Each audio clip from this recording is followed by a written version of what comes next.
উপস্থিত আপনারা সবাই দেখলেন আমার বোনের শরীরের ওজনের চেয়ে বেশি টাকা দিয়ে দিচ্ছে মাইটা। রাহুল, তোর 3 পুরুষ বৈশা খাইতে পারবো এই টাকাগুলা দিয়া। 2 মেয়ে পুঁতে এই টাকাগুলা কোড়ায় নিয়ে চুপচাপ এখান থেকে চলে যান। কি রাহুল, টাহার বস্তা তো দেখলা, এবার বলো। না চাচা, আমি টাকা পয়সা নিব না। আমি রানের বিয়ে করবো, এটা হলো ফাইনাল। আমার টাকা পয়সার লোভ দেখে কোনো লাভ নেই। খয়রাতির বাচ্চা, জীবনে কোনোদিন এত টাকা একসাথে চোখে দেখছ? তারপর রানীর এই বিয়ে করবো, রানীর এই বিয়ে করবো, রানীর এই বিয়ে করবো। ভাই, আমি তো আপনার বোনটা বিয়ে করতে যেতেছি। আপনার বোনটা আমার দিয়ে দেন, তাইলে তো ঝামেলা শেষ। আমার টাকা লাগবো না।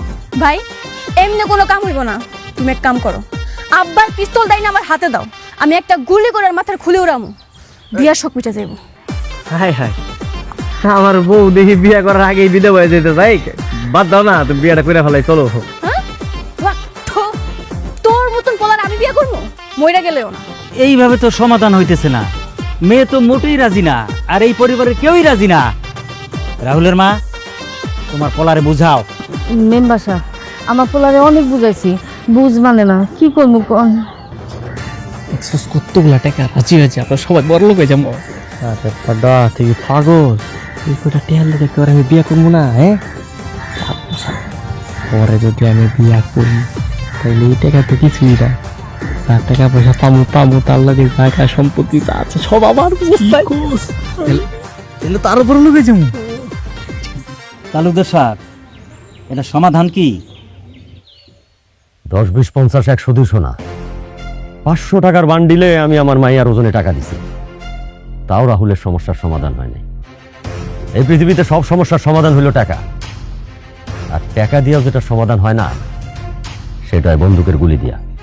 মেম্বার সাহেব, আমি আপনারে কইয়া দিলাম, এই পোলা যদি আর একবার আমার মাইয়ার পিছে যায়, আমি ওরে গুলি করে আমারও। জামশেদ, টাকা দিল আয়। রানী, ভিতরে আয়।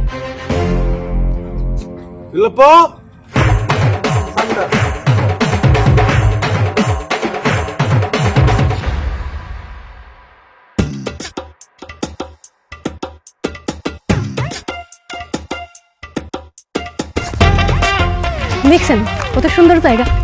আপনাদের কি জানি সামনে নাকি মান্ডা কোন দেশ? ওই দেশে তো সুন্দর জায়গা আছে। বুলপা চাটা টাইলাং চামিংচো। কি হয় সব সুং সাং সাং, কিছুই বুঝি না। বাংলা কইতে পারেন না? বাংলায় কোন? সান্ডা সান্ডা? সান্ডা ডলে যাস। আরে বারে ক্লো অবস্থা